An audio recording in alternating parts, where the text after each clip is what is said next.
Africans don't tend to own, they tend to sell everything. Our economy can never really grow. Building takes time, takes patience. Everything in Africa was designed to export to Europe and to the US. It's whether it is cocoa or crude oil, we export everything and we import almost everything. Africans haven't been able to learn how to build industries. Mentally, we continue to depend on colonial rails. The real wealth in Africa is ensuring that I really think that if we don't come into a season where Africans will own their, we will come to a point where we can sell all these stories. And at the end of the day, they don't belong to you. What do you think Africa's biggest problem is? Distribution is our Achilles heel. Like everything in Nigeria today, whether you're a content producer or you're a filmmaker, everybody's battling distribution. So when I created my first project, people wanted to buy it off us. And I walked away from some deals that I actually asked myself if I was in my right senses. I believe that in the next few years, we'll begin to appreciate itself as even digital real estate, and then we can see wealth in new circles. The real wealth is in.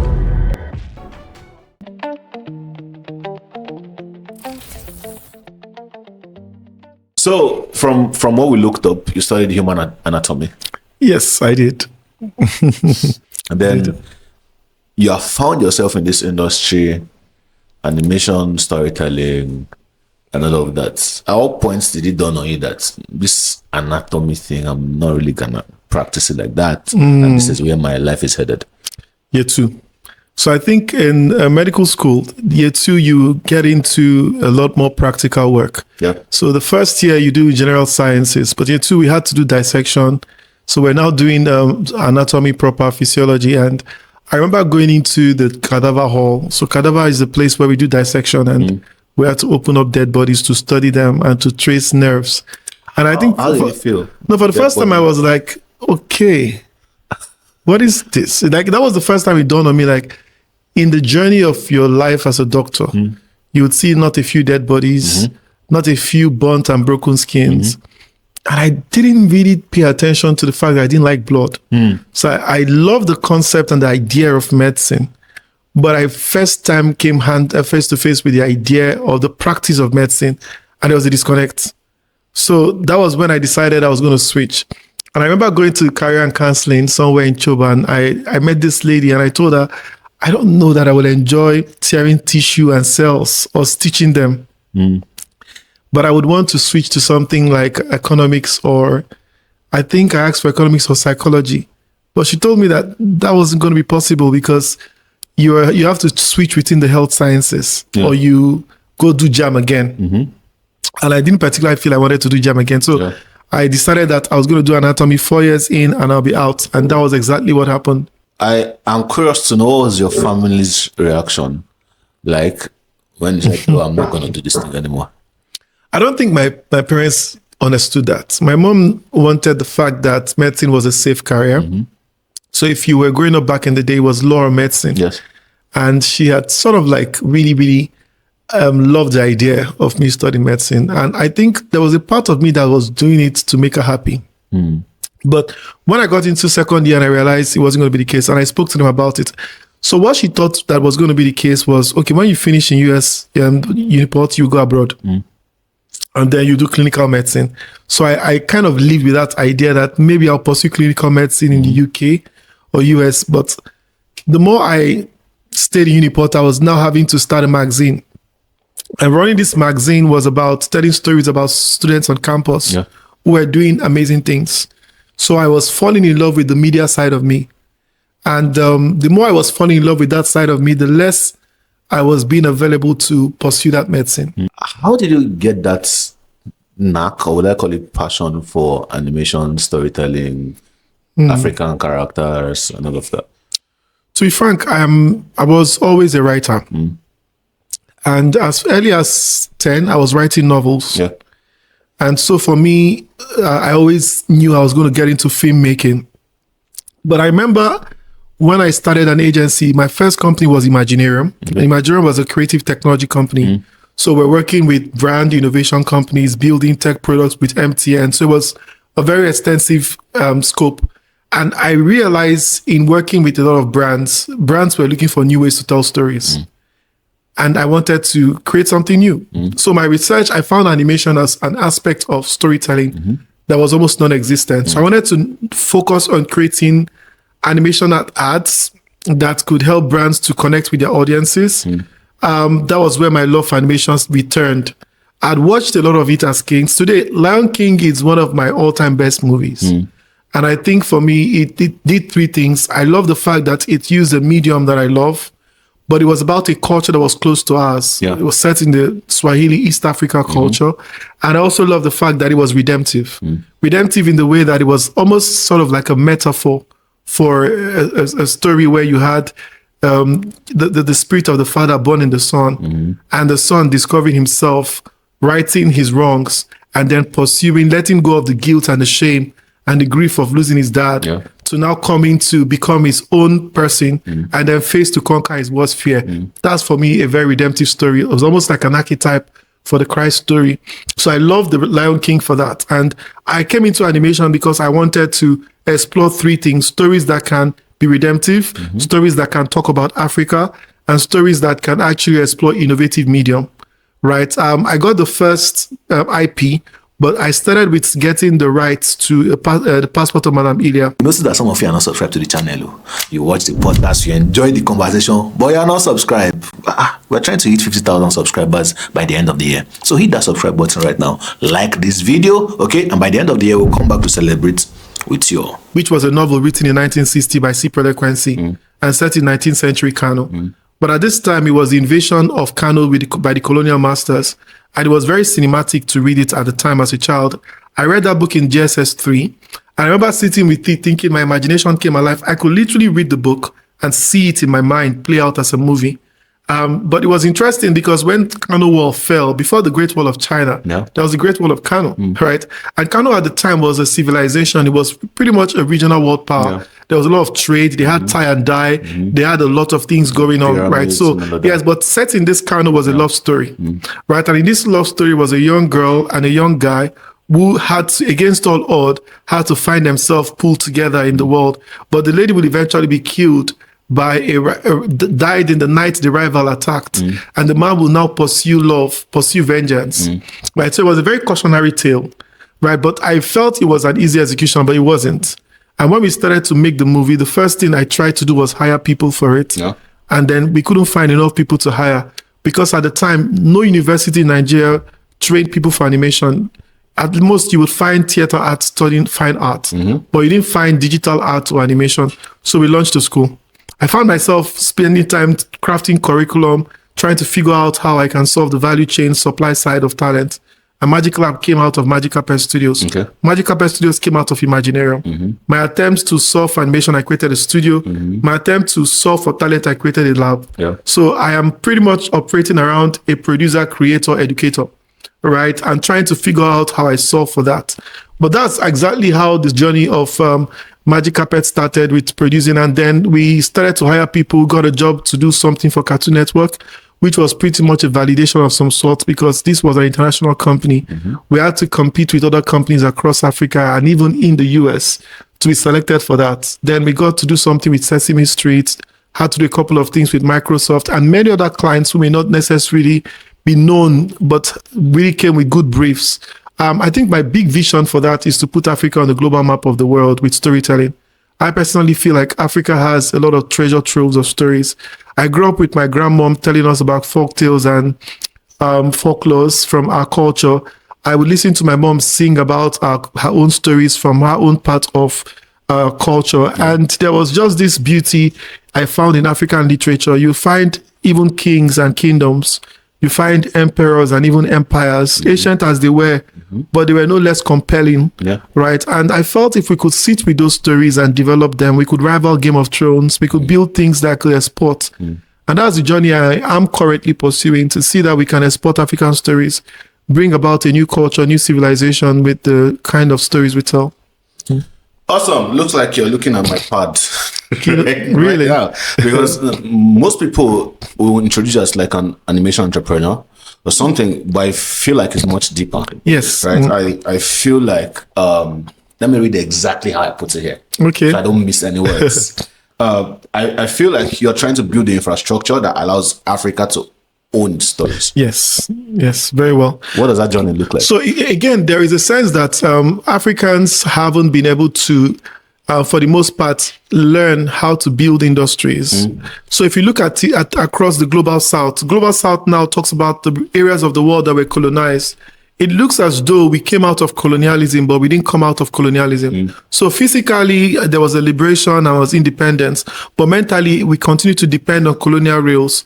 Everything in Africa was designed to export to Europe and to the US, right? Whether it is cocoa or crude oil, we export everything and we import almost everything. So therefore, our economy can never really grow. I really think that if we don't come into a season where Africans will own their IP, we will come to a point where we can sell all these stories. And at the end of the day, they don't belong to you. The real wealth in Africa is ensuring that we create these stories and people license them. So when I created my first project, people wanted to buy it off us. And I walked away from some deals that I actually asked myself if I was in my right senses. If it was about a short-term win, we would have cut in that short-term win. But we're not coming to win and lose a generation. We're coming to build, and building takes time, takes patience. So I really think building that thing is to understand there's a value chain gap. I already spoke about the fact that when we started the studio, there was no school. So you find people dialing backwards to create schools. Now there's distribution. Distribution is our Achilles heel. Like everything in Nigeria today, whether you're a content producer or you're a filmmaker, everybody's battling distribution. There's already a struggle for innovation. How do we really come up with these ideas to innovate and to create, right? So there is that entire value chain. I'm bridging the continent. So I'm having to have presence in US, in Europe, just so that I can help develop that. But what I'm also transforming our studio to become is a platform that can power creators and empower producers. So in the next season of our life as a studio, we will definitely be working with storytellers, creators. What I want to do is that we have an infrastructure now. You own your IP or you co-own your IP, then you already have a funnel that can allow you to go from ideation to market. Something you've mentioned prevalently here is IP, intellectual property, IP. So you're not just talking about animation or filmmaking, you're talking about IP. Yes. So for somebody that's listening to you for the first time, why is it important to own your story, own your character, own the IP, as opposed to just making films and selling?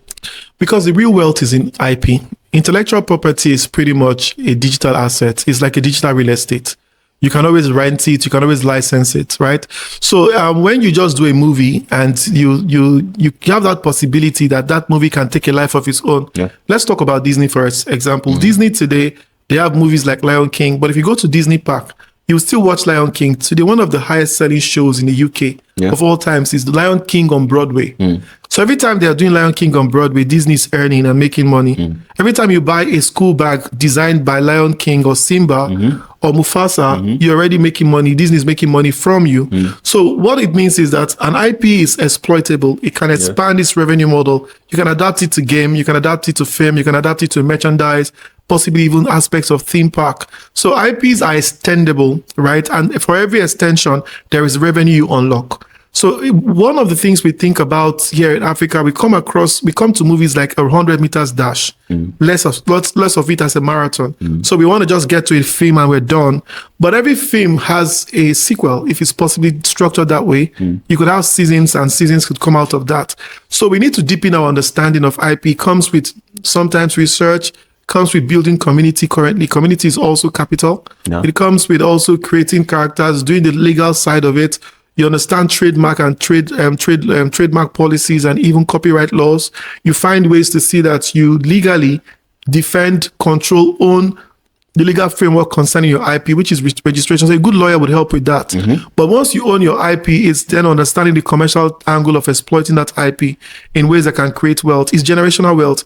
If I have an IP, it can be passed on to my children. I mean, we got the passport of Madam Ilya from Cipro Equency's daughter, and he's passed now, but he willed it to his daughter. So that's it. That's assets. And whatever we're making from the movie, the family is going to earn something from it. So that's the beauty of IP. Intellectual property, it has a way of reinventing itself. We have to think of it as real estate. Just the way we have real estate physically, I believe that intellectual property over the next few years will begin to appreciate itself as even digital real estate, and then we can see wealth in new circles. So if Africa had its own Disney, its own Marvel, with the characters and all that, how does that affect us economically? So what it does is that when you have once you have your IPs, if your IP is licensed, the money comes into your country, comes into your studio, you pay people, Whenever people buy merchandise, the merchandise and the money comes back to you and you pay people. So wherever the intellectual property is, money flows, right? And that's the beauty of owning those intellectual property. When we sell them, or they're owned by Disney or owned by companies in the US and the UK, they own that IP, not Africans. But what has happened over the years across many sectors is that Africans don't tend to own, they tend to sell. And so we can sell in the immediate. It's almost like an Esau mindset. Well, give me a morsel of porridge and I'll give you what I need. And I give it my best right and I own the porridge, but you don't build anything. And I think that instant gratification mindset needs to be unlearned because it's more relics of colonialism, right? If you are understanding colonial relics, every country wants to just export. Dangote is refining now and we're seeing the change. I would tell you, if Dangote wasn't in the picture and they shut down the Strait of Hormuz, Africa would have imploded into crisis. And pretty much Europe is now having to buy from Dangote after telling Dangote for many months that they were not going to buy his crude because it wasn't refined the way they wanted it to be refined. But Strait of Hormuz is not happening. So we need more Dangotes in fame. We need more Dangotes in manufacturing. We need more Dangotes in music. Today, all the monies we make, if you look at the music revenue, I listened to the DG of African Continental Free Trade Agreement, and he said, if we make $100 billion from African Afrobeat music every year, only 2% of that money comes back to Africa. The reason, again, is who owns the rails of distribution? So whether it's Spotify or it's Apple Music or it's on YouTube, the owners of this platform will retain chunk of the revenue. Then the companies that are producing or pioneering these artists own the revenue. So the artists, we may look at them and call them big four, but really, relative to what they're generating on the global scale, they're not big four, they're small four. The reason, again, is that to make them big, we have to increase not just the value of how they create, but even the distribution system. We need to invest significantly in distribution. Distribution requires patient capital, right? It's not something you want to do and earn money in 2 years. You require it's a generational thing. You want to do that for like a decade or even more. But until we begin to think about not just producing content, but owning the platforms of distribution, right? It will help. Now, when it comes to getting money from anybody and you tell them, I have 100 million viewers on YouTube, yes, it's metadata, but it's not metadata because while you have 100 million views, there is a potential risk that the day YouTube deregisters your account, the money is gone. So investors are going to find that risk factor something to shake away. So you can tell people we have this number here on Spotify, I have this number of views, but they're all rented traffic. Rented numbers don't translate to wealth. So while we talk about the fact we need to have intellectual property, we also have to make a case for ownership of distribution that can be localized. Right, recently, YouTube passed a law and deregistered a lot of AI accounts, right? And a lot of people are complaining. They've built following for about 5 million, 10 million, and they're having to start again. So that's what it means. And yes, inauthentic content. I couldn't even wrap my head around that. How is it inauthentic? No, but the inauthenticity is talking about the deposit or the volume of AI usage in that content, right? Because again, the jury is still not out on AI and how we can use AI. That's a sore point. On a commercial level, most of the distribution companies will not take a product that is produced by AI, but somehow people suspect that they might be using it on a level or two. So YouTube wanted to retain that creativity should be of the soul, while AI should remain a tool. But what people are trying to do is to use AI to replace the creative side of the soul. I think that we may never shake away that AI has come to stay. Well, people love it. People love the content. That's my argument is always, people love the content. People are subscribing. No, people love the content and people will subscribe. However, is the long-term impact of that model. So here is the thing. Somebody can come on an AI tool, an AI platform and generate stories and you put them there. But the way that I understand how I think our relationship with technology should be shaped, it should be a way that technology replaces mundane tasks. Technology is able to replace, I don't want technology to write my story, but I want it to shape my story. I want technology to help me critique my audience, but I don't want it to, let creativity be from the soul and let AI be a tool. And so we must emphasize, I want us to think of AI as ways that can help us reduce time and fast-track production, but not replace the artist. So I don't even subscribe to that idea. I think if I have to build an AI platform, right, if I want to invest in that, I mean, I tried at some point, but the race to AI was just too crazy. But if I'm going to do that, I want a situation where you as an artist can come on the platform and register and open an account. And every time the AI dials from your data set, you earn from it. right? Or if every time people use your art, you're making money from it. So people make money from your art and you earn nothing. That's criminal. That's theft. So I think that AI might be useful, but we need to think about the business model around AI in such a way that every original data that is generated from an original data set has a way of compensating the source of the original data. Because AI in itself does not generate from an original sense.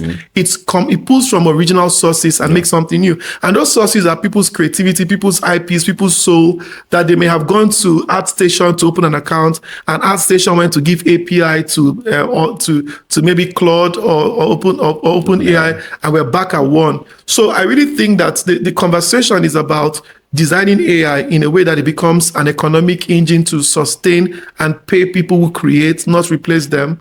Because if AI replaces everybody now, I can tell you in the next future, what we're going to have is regurgitated ideas. Creativity and originality comes from the soul. Generative comes from AI. Generative and originative are not the same thing. What gets generative is that years and years of originative. People have to create and create and create. So if we stop creating, it's only a matter of time. AI will become moribund, redundant, and continue to repeat stale ideas. All you'll find with AI is endless repackaging, but nothing new. So for us to sustain the pipeline of how we create, we need to find a way to keep people and soul at the center of the creative process. You just mentioned patient capital. Yeah. Right. So what do you think Africa's biggest problem is? Funding, talent, or just the belief that if you stay long enough, this thing is going to work?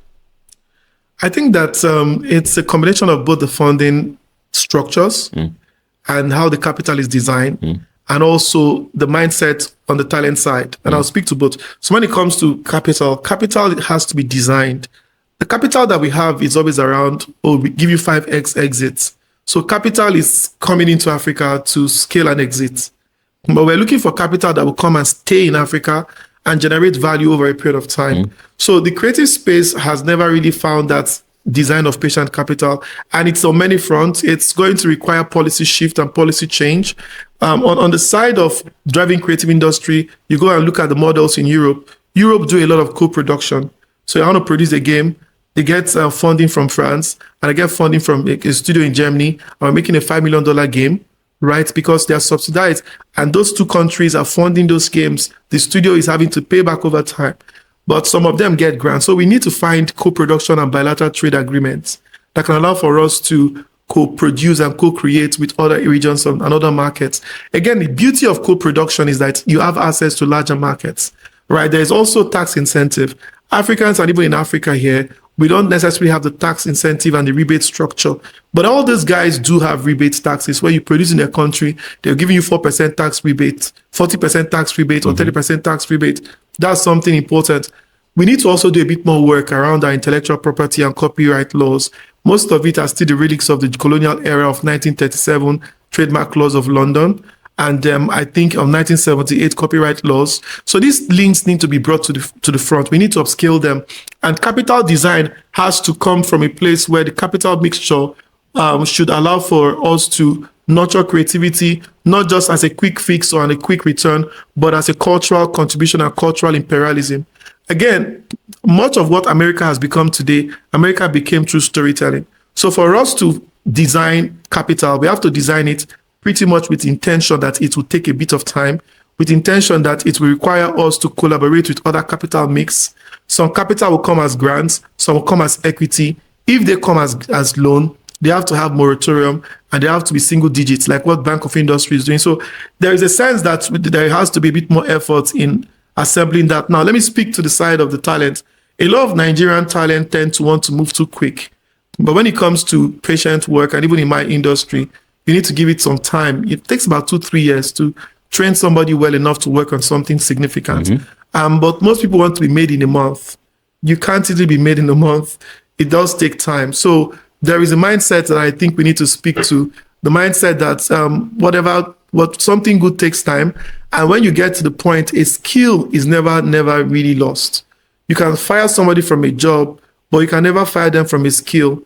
And if you keep upskilling, you've always been in demand, right? So there is the side of saying to our talent, and we have to learn to work collaboratively as a team, because in some industries, you need the more people to be able to attract the skilled jobs.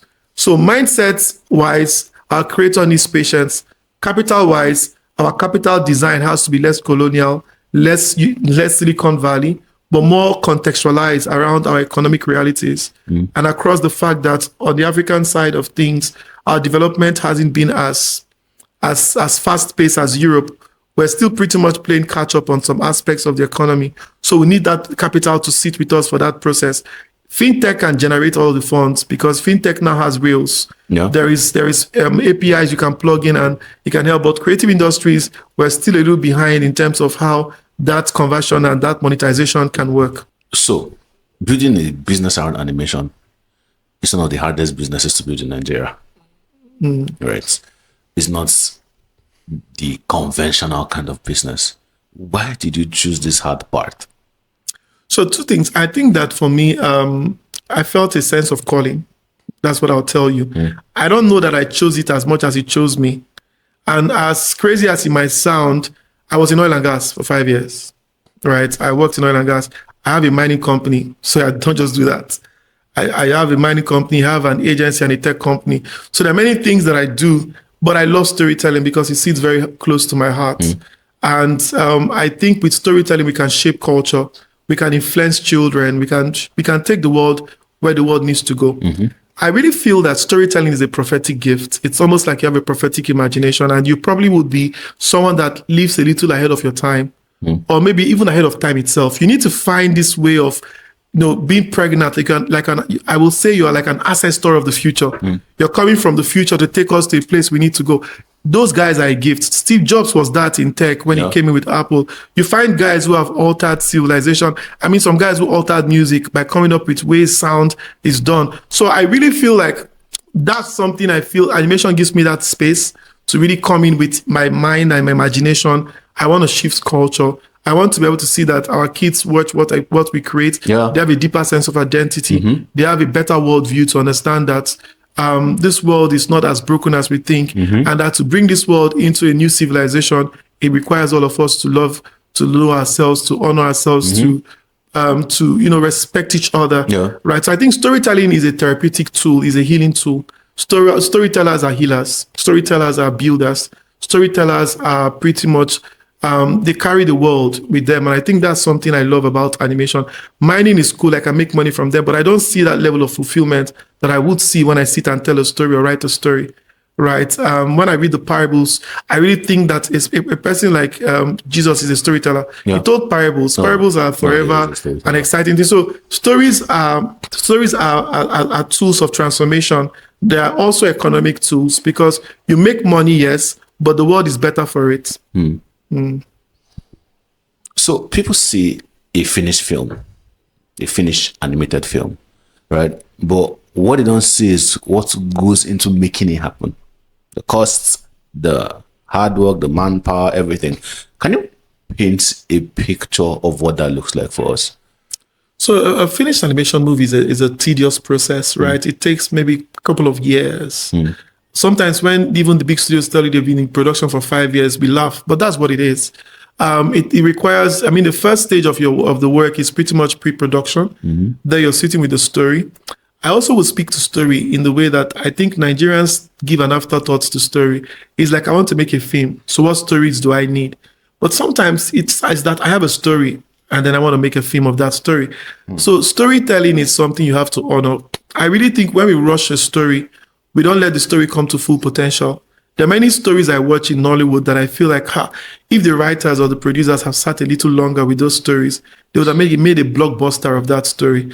So we must honor the story process in terms of research, honor the story process in terms of the iterations that is required, the testing, the story on an audience room to bring it to full potential. By the way, I forgot to tell you that we have a community for the Entrepreneurs Connection right now on WhatsApp. All right, what we're doing here is dropping updates, dropping the episode. Even before you see the episode on YouTube, we'll tell you the guests and all of that. It's just one big community for entrepreneurs to interact and see the latest episode of the Entrepreneurs Connection Show. The link is in the comments. Click on that link, join the WhatsApp group now. Let's get back to the conversation. And I think when we win with story, we can then start talking about technology and tools. But I would say story is very, very important. You need to give it that. Then your character design, there's a lot of research that goes into understanding what is this character. Every story requires a morphology. And that morphology oftentimes is not something you just pull from the air. Sometimes I have to sit with it. You sit with it and it comes in your imagination.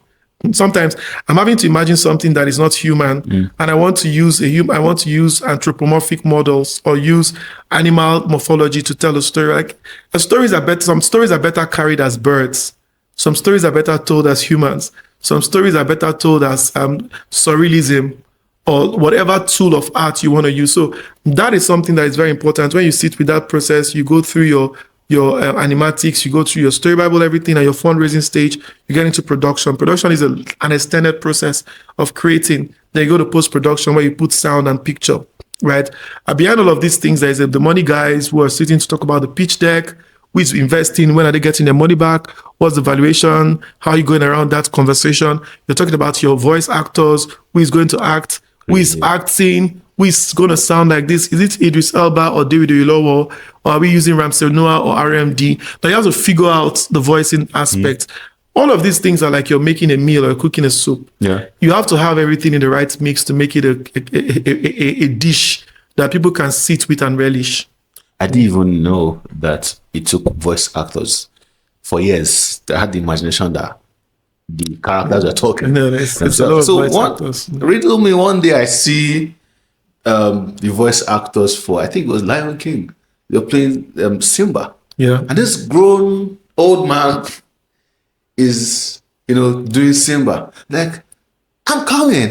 Yes. I'm like, what's going on here? So this is how it works. I think the voice of Mufasa, this guy that passed last year, his name just eluded me now, that played Coming to America. The King. The King. It was it was the voice of the Mufasa in the first Lion King. Wow. But I can't remember who played the second one in the remake. But yeah, it's beautiful voices. Awesome. So let's talk about team building for a bit. Most of your team, according to our research, were trained internally. So in an era where a lot of people are complaining that we have talent shortage, you're training talent. What's the lesson there for upcoming founders? So I do think that for me, I didn't seem like there were a lot of choices. It was either train or train. Or if you train or go home. Like there was just going to be that. But I would say team is everything. I've been very fortunate enough. I am really one of the most fortunate founders.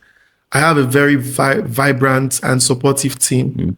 I have co-founders who have been with me for 7-8 years, grown through the ranks. So them came where they were interns at 23, and today they're co-founders at 30. And they've grown with all these years and experience. And so my life is easier as they mature to take on more roles. So I really do think that don't always think of people as a means to an end. Always think of people as the outcome of the entire process. We don't always have to choose between profit or building a solid dream and the welfare of a people. I think it has to really be together. So for you to really retain and grow a studio, you have to value people at the core. And you don't just have to, how do they grow? Where do they grow? Do they have stories they want to tell? Can I help them tell their stories too? How do I build something that is about us? How do I create a lovable company where people are happy to belong to? And I think it comes down to even looking at the policies. You as a founder, don't just leave everything to HR. Be very involved in how the language and because our HR policies for the longest time were very, very interesting. They were shaped almost with the same relics of exploitation, almost wanting to protect the company at the expense of the person. But I think there is a balance, right? I sometimes have myself changing a lot of language in HR contracts because I can't live with that. I won't even sign that contract if you give that to me. So team building is intentional.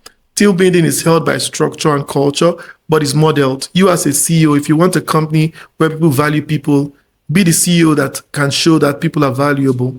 If you want a company where people are hardworking, also inspire and reward hard work. Let the benefits and the compensation be clear, and people can know that if I work hard here, I can win here. And people be willing to go with you and ride hard and ride long. How do you inspire loyalty? You said they've worked with you for 7 years, 8 years, and all that. Are there practical things you do to inspire that kind of loyalty? I don't know that there was a practical thing other than it was my person. I'm somebody that honestly would say I genuinely care about the people that I work with. And it came from that. But I would say what has also helped to sustain that is learning to listen. Don't just think you have all the answers. People want to know that they are heard. People want to know that they are valued. Help them grow. How can they become? Are there things you can do, courses you can invest in to give them the sense that they will grow? I mean, you will lose some, but it's a net positive. When you grow people and you lose some, it's always a net positive. But if you tend to just focus on, I would say, just what the business needs per time, it's going to be too short-sighted, and nobody ends well. Oh, so one thing that surprised me, and correct me if I'm wrong, but you say you don't animate yourself. No, I'm actually on the story side. So I was pretty much a script writer and doing more world building. But I do world building, I do IP creation. For most of the IPs in my studio, I have to create them. So I create stories, I create character, I create the world, and then the animators and the character people design that. But I'm not the guy with the tools. So how do you build, train, everything in an animation company without being the chief animator yourself? That's the funny thing. My co-founders have that covered. What we don't have is the person that gets the job, that gets the deals, and that's where I need to be. So increasingly, I became less artistic in the way of wanting to sit down on a story the way I started, and I became more commercial in the way that I wanted to structure deals, and I wanted to see that deals were coming in and funds were flowing. And I think that's the way it played out for me. So the reason I ask this is because some African founders want to always be at the forefront of things.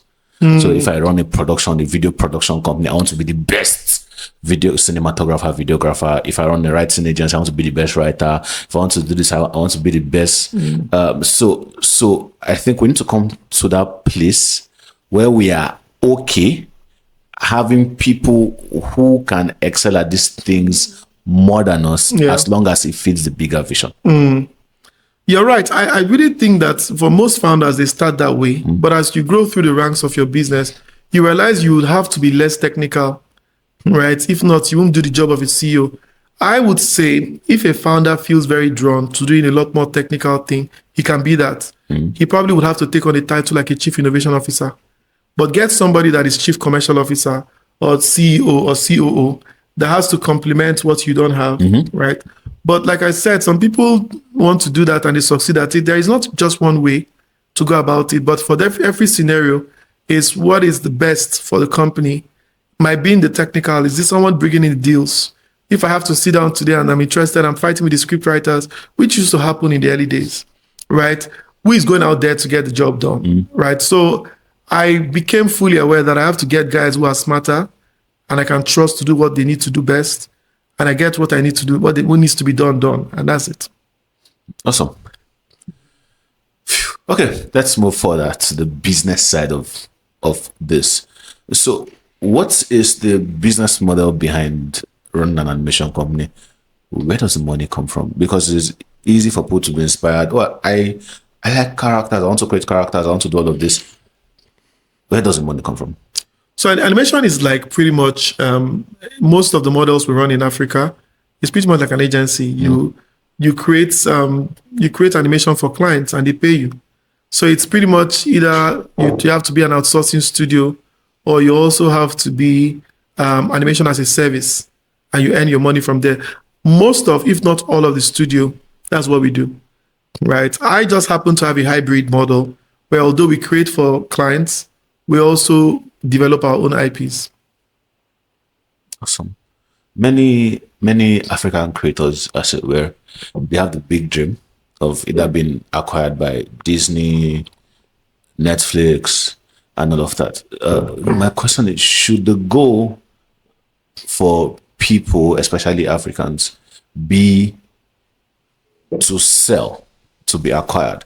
Or should the goal be to remain independent and own your own IP? Those are personal decisions that each founder will have to make for themselves. And I think that for people who want to build to exit through an acquisition, it's I mean, they have the logic of why they're doing it.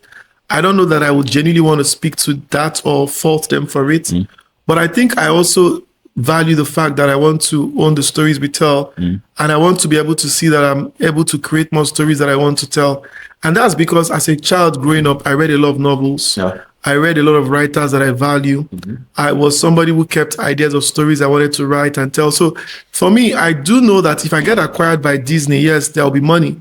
But if I continue to get Disney to invest in my studio and make money with while we own and continue to have the creative control and the creative license to create, I will be more fulfilled. So that's how I see it. And I think people have their choices and the logic, but I just tend to want to see that I enjoy, because for me, creating stories is a life work. Yeah. It's not a hustle. So hypothetically speaking, if Disney offered to buy magic carpets, studios, would you sell? No, I honestly think that's not why I'm building Magic Carpets to be acquired by Disney. I'm actually building something that can be like a Disney of Africa, not to be acquired by a Disney, right? But something that can give us a pride of ownership. And I think my preference would be having them invest in my studio so I can scale, but not an outright acquisition that will get the dreamers and the thinkers and the creators and the visionary out. I really think there's a space where the pie is large enough for everyone, but not to sell the piece and remain with nothing but money. So what is the biggest misconception you think that investors have about African creatives? That they don't know numbers, that African creatives are people who tend to move along with vibe. There's a sense and a universe in which that is true, but there is a universe where that is also changing. I would say that I'm meeting creators now who are grinding with intention to scale and to build and paying attention to structure, right? For us in animation, there's also a myth that animation is for kids. Yeah. Yeah. So that's a misconception. But again, they'll be shocked to realize some of the highest grossing animation movies of all times are adult animation, right? So it's not something you outgrow, but it's a medium that grows with you and continue to remain as its own genre of entertainment, and is honored and respected for what it brings to the table. So let's have the AI conversation. Yep. Properly. Now, I consider AI to be one of the biggest disruptors of all time, if not the biggest disruptor of all time. Used to animate, create characters, do everything from scratch before. Suddenly, somebody that calls themselves a prompting expert can engineer a couple words together, and something it would have taken you weeks to create is created in a few minutes. Where does that leave a lot of creators? So I think, again, the way we see how AI is evolving, it's largely dependent on two factors. One, the quality game. While AI can generate some character, the refinement and the prompt is not still at the level of sophistication alone where you can depend on it for extended production. So AI can be a star on a 1 minute reel, but AI will struggle to give you a completed series, right? Or a completed feature film, right? The prompt intelligence is still developing. I mean, it may get somewhere that might give you that. But where we are right now is a case where if you're an artist, you don't want to necessarily, people that try to jump direct into using AI to prompt are now beginning to realize that doing a standalone AI as a career might be challenging. You need to also learn Maya. You want to learn Toon Boom, because at some point, you will need to take this thing back to conventional softwares to perfect whatever AI is giving you. So it's not a world where it's AI or human. It's going to be a world where it's AI and human. Do you think AI will be replacing any people in the ecosystem? No, definitely. AI would replace some people, but there is a quote that has stayed with me, that the people that will be replaced with AI in the world we live in today are only those who refuse to see AI as part of their strategy, right? So it's not so much that AI will replace people, that people who don't use AI, people who use AI will replace people who refuse to learn or use AI. So that's the conversation. So it's pretty much like we are in digital space. People today are using different digital tools to write, to email. You're not saying, oh, I can't touch it, right? So people who don't get to use AI might be left behind, but people who learn to use AI might find themselves with economic advantage. And it's just that for now, the commercial cost is not clear of whether you can use it for commercial projects. But I would advise that use it to experiment, use it to grow community, use it to test out some ideas and see what comes out of it. But when it comes to doing proof of concept, you might want to try that. But when it comes to really doing the real work, you want to really get to the real work done in the way that the laws and the commercial structures work for you. You don't want to end up with a film that nobody can license. Doesn't make sense. So, if you were to counsel a 20-year-old creative today, what skills would you advise them to spend the next 5 years learning? I don't know that I would lean to skill as much as I would lean to mindset. Okay. I think I would, at some point when we'd say, okay, learn coding and programming. And this day and age, people are saying learn prompting. Tomorrow, what are we going to learn? So I don't necessarily would say the skills might change, the skills in demand might change, but I would say cultivate curiosity, which is that restless desire to want to know. Cultivate the capacity to relentlessly grow. Give yourself to learning and growing. And give yourself to unlearning. Give yourself to relearning. So the world belongs to those who can learn, relearn, and unlearn. And that for me is a better way to lean than to want to start to figure out what skill now. A learner will always be ahead of the game. Because the learner will always find, okay, this was learning, I will keep learning. Curiosity would mean that you're moving with the tide and not being part of the role. Right? So the mindset for me is very important. I would also say be someone who is very interested in investing yourself and in growing. You will never get it wrong. You will always be in demand when you are the one person who invests in yourself. Because at every point in time, the spirit of the enterprise or of the entrepreneur is the enterprise.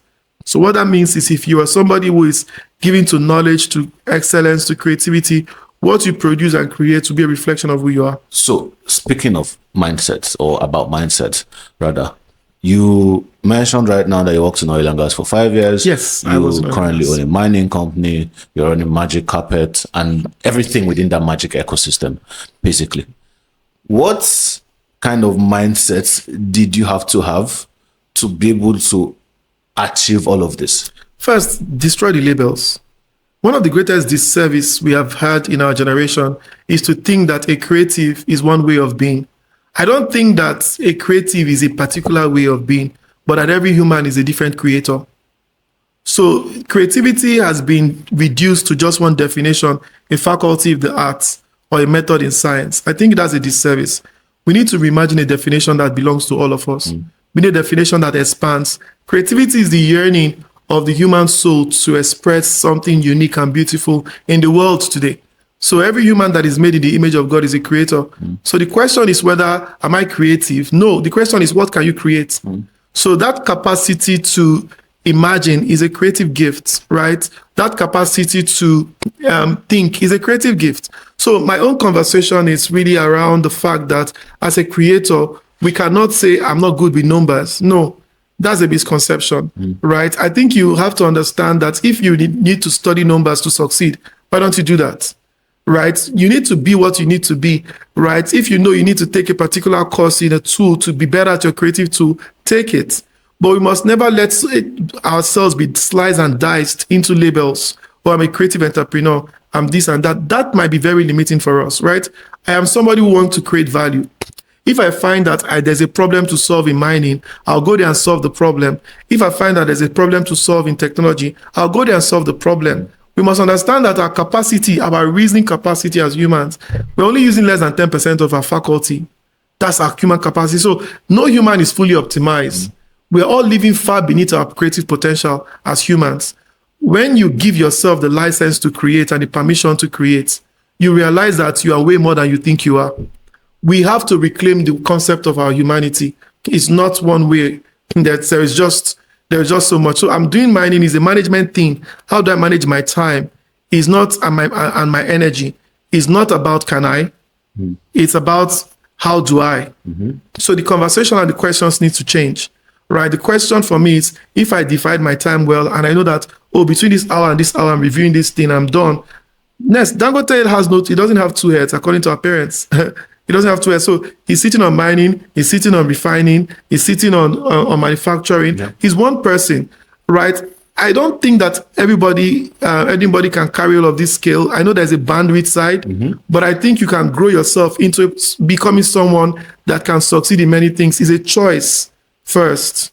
And you can make that choice to be that person. I made a choice at some point in my life to move from seeing myself as a creative as a creative entrepreneur or a cultural architect to becoming a creator of value. So wherever I see value, I create. But you must also understand my secret is that I work with people a lot. In every business I'm doing, I'm not the sole proprietor. I don't understand it. I lean into people who know better than me. I co-found a lot of businesses by outsourcing my weakness and leveraging on someone's strength. So in a sense, my design is about understanding that people are my greatest resources. If I'm going into something, how do I go along with people that can give me speed, give me the leverage and the things I need to succeed at scale, right? So knowing that people are part of your ecosystem allow for you to accelerate and scale and catalyze your success. So I'm enjoying it. I'm not overwhelmed. I still pastor. I still have a family and kids to raise, right? And I'm full-time on everything and I'm not full-time on everything, right? So it's pretty much about a rhythm. There are seasons when I'm more present in the community of the spiritual community where I serve, but I don't serve alone. Even in that church, there are other pastors who teach all week round. We can take a study today and dimension faith and dimension grace. We meet and discuss it. Everybody's bringing their lived experience. I'm better for it. So I'm not thinking, I might preach only once in a month, and yet I'm the founding pastor. But everybody else is bringing their graces because I know I won't be there all the time. I'm entering into the season of the year where I'm not even in the country. So the church doesn't have to now limit themselves to my availability. When the Spirit of God is democratized, everyone has the Spirit of God. Is trusting and raising and training them to be more confident in what they have and what they carry. So in my company, I have my co-founders. They make decisions. I don't do all the interviews to hire everybody. I have to trust your people, cultivate them with the spirit of excellence and the values you want to see, and trust and lean into their wisdom. And your life will be a lot easier. That's how I see it. What brings you fulfillment? Relationships, people.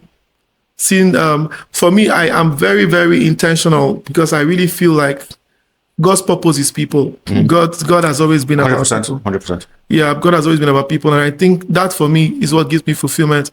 And seeing people fully realize their potential, whether it's my kids learning to perfect a tool or learning to perfect a skill or an instrument, or just fully becoming themselves, or whether it's a young person I meet or a young guy I meet who doesn't seem to have a sense of mission or purpose. But after a series of conversation, he's seeing clarity, he's trying to become more. Those are the greatest moments for me. Awesome. This conversation has been very insightful. As we draw to a close, finally, gradually, Paul said, finally, brethren. And he said it finally again. He said, finally again. True. There are a lot of finalists. So you ran for political office at some point. I did. You did your research, I see. Did that experience make you more optimistic about Nigeria, or did it make you just face reality? It was bittersweet. So there was a sense in which it was both. Now, I ran in 2019 for House of Representatives because at that time I had sort of grown very, very, very, very upset with a lot of the things I was reading about the newspaper and about Nigeria. And I felt Nigeria seemed to forget that we run a federal, state, and local government structure. We also have a bicameral legislature, Senate, and House of Rep. Much of what we're dealing with in this country today are policy issues. When we talk about our power structure, why we're generating and not distributing enough, because we refuse to privatize the transmission part of the game. So we remain underinvested at the transmission side. I'm thinking, are we okay? Why are you doing partial thing? If you want to succeed, succeed. The reason why we have a lot of, about 75% of businesses will fail in the next 3 to 5 years after they start in these countries because someone doesn't have the right policy to see that they scale. See, in every country, whether it's in Bangladesh or in the US, where 90% of jobs are created by small enterprises, people intentionally design incubators, accelerators, funding structures, incentives to ensure those businesses succeed. Our legislatures need to come home to understanding how to solve our problems. And that was why I ran. I ran with several bills. I ran with a bill about education, about talking about how the 3% educational tax that is being deducted from companies need to stop going to fund tertiary research institutions that we're not seeing out the outcome, but break that research and funnel it into young guys that can start creating things that we can see. Because most of the innovation that are coming are not coming from professors.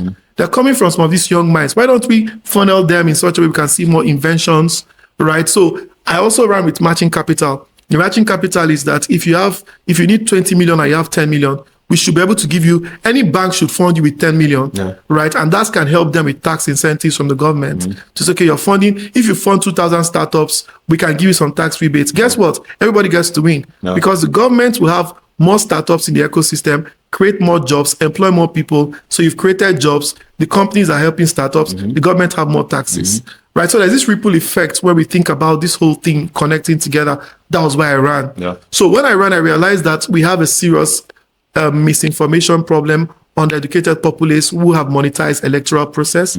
They rather take 2,000 naira, 10,000 naira and vote. So you can't fix an adult that fast.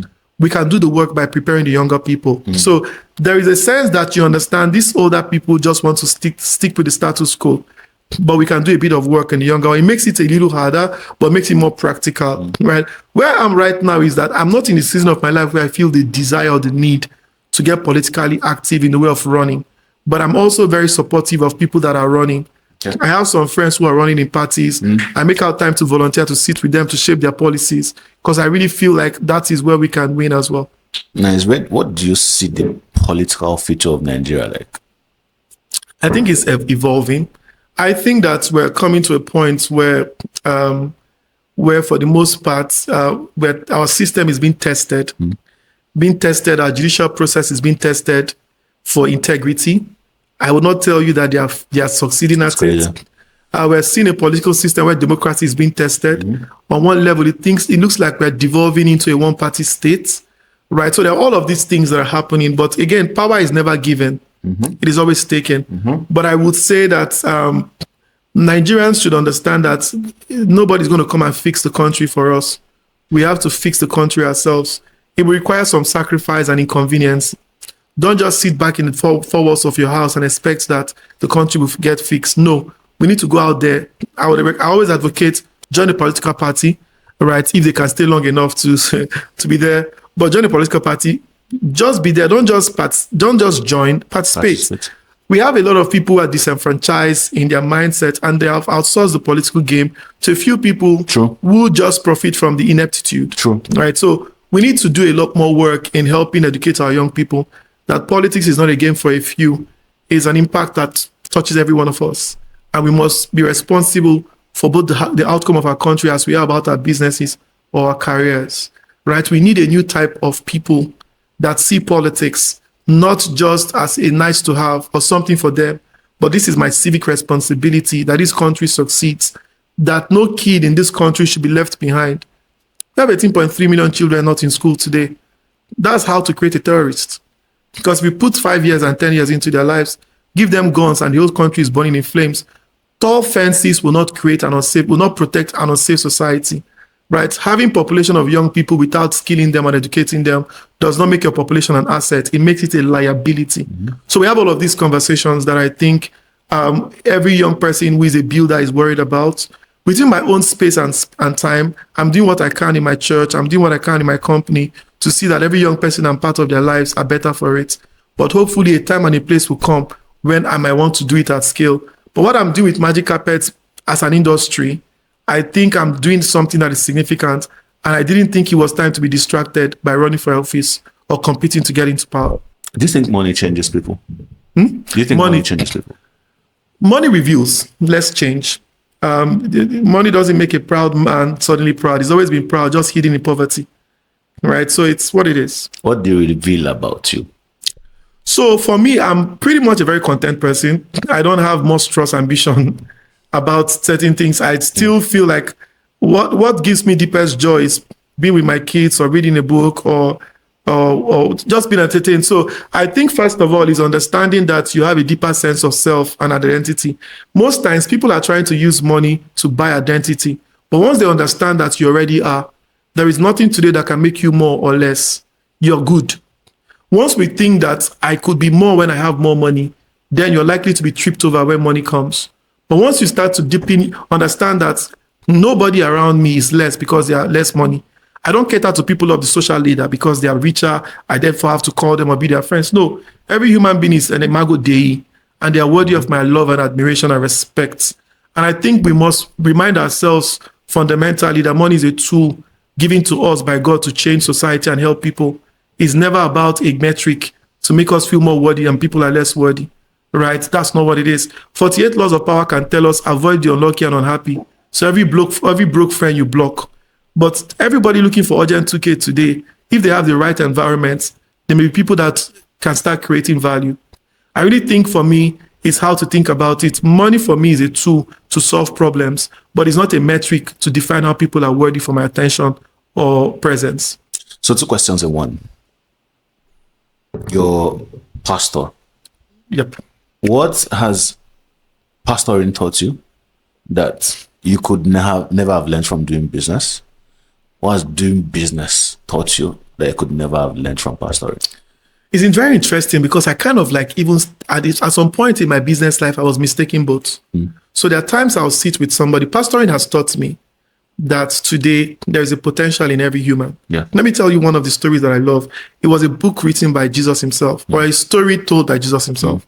In this story, it was a story about a man that was left half dead on the road. And then comes this first guy. The first guy was a Levite. He walked past. The priest comes along and the priest said, this man might not survive till evening. I will move. So in that story, a Samaritan comes. Now, Samaritan is a very delicate title. One, Samaritans are non-Jews. They are not just non-Jews, they are taboo Jews because they are Jews that married. So think of what we Christians hate with passion. That's a Samaritan. Think of that tribe or people that you can't sit on the table with. That's a Samaritan. And whatever the case, Jesus calls this Samaritan.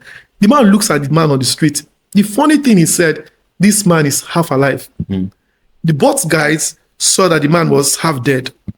This man saw something that could live. The gift of the gospel as a pastor is that every time I sit in front or people sit in front of me, I have to see what can come alive. Yeah. That is such a powerful thing. So they can be covered by their traumas of having been raised in broken homes, being battered by wounds of parents who didn't know how to unlove them or raise them. But I can still see that there is a gold here. So the gift of the Christian mind is not so much that you see the diamond that glitters, but you understand that not all diamond will glitter, right? And it's not so much that you think that all that glitters are gold, but some gold needs to be refined. So you come to life with a sense of humility and excitement, knowing that everybody is an imago Dei, is an image of God sitting in front of you. And they are not the worst days. They are not their past. They are not their mistakes. That every new day, there is newness. Every new day, there's a new opportunity to become. Now, on the business side, so there is a sense that I have to look at people in the business side as well. What I have learned from my pastoring that has helped me is that even when I'm in business and I see someone who is struggling with their potential or somebody who is not able to come to full term, I'm not first thinking fire. Yeah. I'm thinking pathway to become. So I'm thinking, what's the performance track record? How do we help this person shape up, right? I remember there was this guy, I told him to do a presentation and he disappeared. And I was passing by the toilet, I heard him praying in tongues. I knew that, okay, he's scared. And I told him, okay, you know what? Go and watch 10 videos of TED Talk. Just sit with it and practice yourself. And I told him, I want you to practice for me first before you practice for the whole company. And he got through with it. My point is that the gift of the lens of a pastor is that you don't give up on people because God doesn't give up on people. Yeah. But the gift of the business side is that you also understand that every human being is worthy. They are not just replaceable, right? They are not just tools you replace. Humans are irreplaceable. But in corporate Lagos makes you feel that people are replaceable. But the kingdom tells you no one is replaceable. We are all uniquely loved by our Father. We are honored. So that tension remains. There are times in a business where you may need to let somebody go, but you also have to let them go, not with a way that destroys their hope to become, but with a nudge to point them in a direction that they can truly now begin to find themselves. I think the greatest challenge that I feel we have in this country is that we need more messages of healing, because most people underestimate how broken we become. Yes. So that is something that I personally, as a pastor, have sat with. I see more people dealing with trauma impact, how they love, who they love, and most people not even being awakened to know who they are. You know, they think that they can buy a then they are what they drive, they are where you live, they are what you earn. And bro, these things are traps. Like you have a good job today and you're worthy of love and you're good. And the next day they downsize your company and you're affected. Everything implodes and you're suicidal. Because you were never meant to find your meaning in what you earn. Yeah. You're meant to find your meaning on who you are. So people need to reconfigure again to solve the gap of Discover their identity. identity. Yes. Exactly. Because discover that identity. Awesome. So I'm going to ask you some rapid fire questions now. So bring this to a close. One African entrepreneur everybody should study. One African entrepreneur everybody should study. As trite as this may sound, I found Dangote very daring. Going into territories, we've been trying to run refineries for the past 60 years and we couldn't even do 40%. Yeah, every year turnaround maintenance. And this guy is proving to us that what the government cannot do, a single individual can do. Yeah. It takes guts, and I like his balls for that. One book that permanently changed your life. I would like to say a book that got me going was The Alchemist. The Alchemist was a very interesting book because it was about a book of adventure and discovery, of trusting the unfolding. That sometimes we don't need the map as much as we need the journey. Who is going with us? Yeah. That is less the destination, but more the journey. Yeah. And sometimes we can never conspire to get ourselves to where life can take us. So just trust in the unfolding, right? And moment by moment, you realize you could never manipulate your way into greatness. For greatness is about trusting your heart and leaning into the wisdom of God in you, and you will get there. So it's just when you feel lost, you're no longer lost, right? Sometimes you need to feel that sense of lostness to know you're found, right? And trusting the journey, you make the way as you go along. So I used to have this obsession of figuring everything out and the perennial anxiety of having to want to define everything in the boxes and neatly as they're stacked. But life doesn't always give you that luxury, but you can still live and win and lead. Yeah. So no problem is fundamentally unsolvable. Some of them we will outgrow with new eyes. Nice. So The Alchemist. One Nigerian company you admire. One Nigerian company I admire. One Nigerian company I admire. So I would say one company that has been coming to my mind lately, and I think because I'm studying them, is Flutterwave. Okay. And the reason I'm doing Flutterwave is because I love the fact that they built to be institutional. They built to be global, right? And somehow they are being able to play in territories where African companies don't play. They've gone Series E, valued at $3.2 billion, right? And trying to get listed in New York Stock Exchange or London Stock Exchange.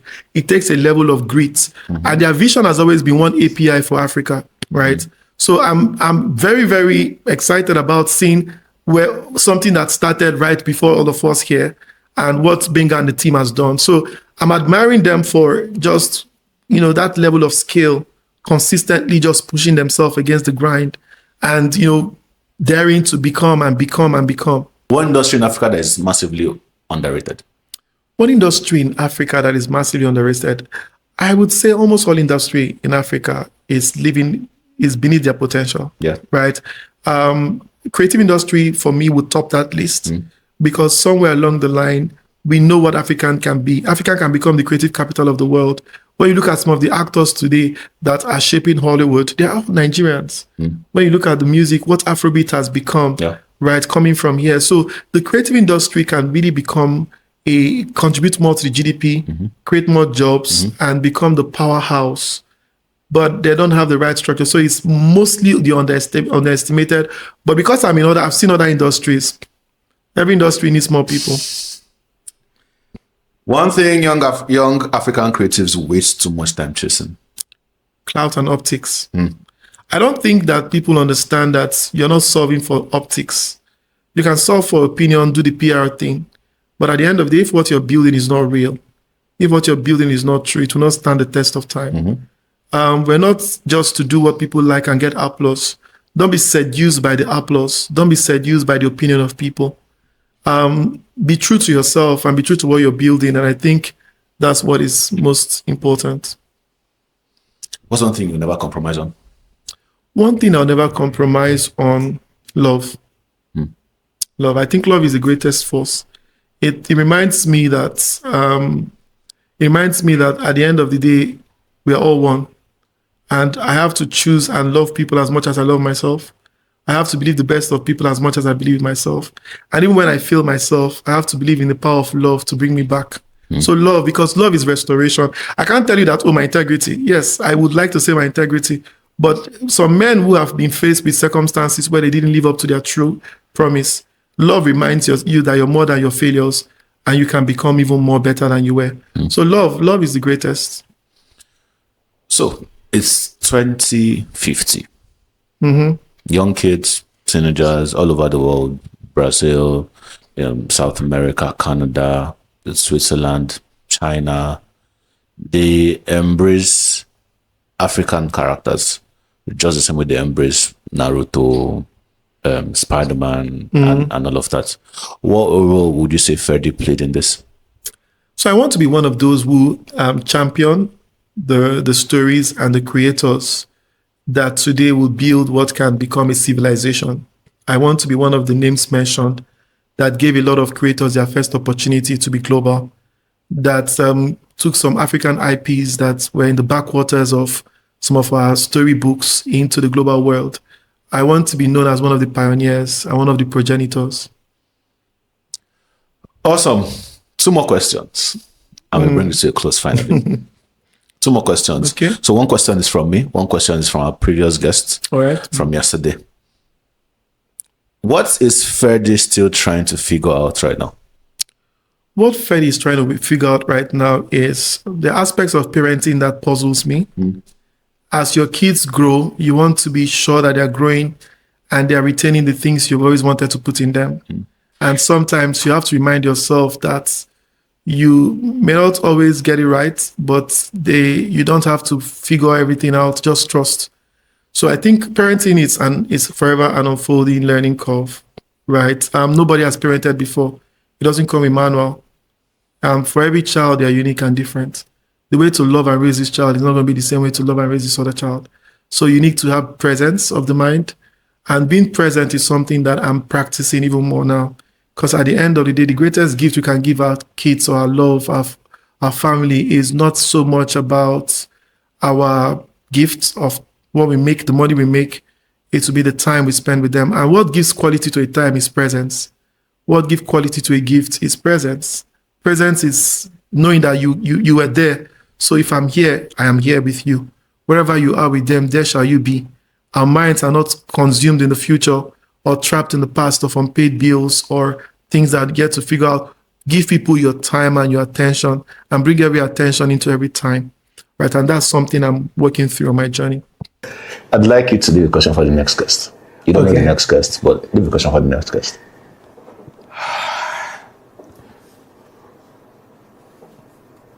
When you lay on your deathbed, what would be one memory you wish you have to reflect on? That's your question. Last question. Okay, when you lay your deathbed, what is that one thing you want to reflect on? Yes. I would say that I've somehow, over the years, learned to try to live every day as though it's my last. And I want to know that I was there for the people that matter to me the most, and that I loved, and that I lived, and that I dared, and that I gave, right? So it's about truly living every moment with the fullness of presence and intention. I mean, there's a quote that comes to mind. It says, there was a prayer, I think it was Abraham Lincoln that wrote this song. He said, may God add years to your life and life to your years. So there's a sense that there can be life and that it can be years without life, but living every day with intention and fullness. I also have learned to trust the Bible with the wisdom it gives. Take no thoughts of tomorrow. I have learned to not to keep records of wrong. And if I live here and somebody has done wrong with me, how do I learn my lesson? But I'm not going to get stuck in the fact that I have unforgiveness to deal with. So the Bible has recommended for us how to truly live. And my last moment would be truly reminding myself that I love, I lived, I gave. Now it's your turn. To leave a last Leave question. a question for the next guest. Interesting. So my question for the next is that what is that one thing today that if you lose will make your life feel less worthy to live? That's my next question. Thank you very much for doing this episode. Totally enjoyed it. Great conversation. Yeah, thanks for having me. Thank you so much. All right, guys. Thank you for watching the Entrepreneurs Connect show. I'll see you in the next episode. Make sure you click that subscribe button, like the video, and if you did find this insightful, leave a comment as well. I'll be checking. I'll be replying, and I'll see you in the next one. Cheers.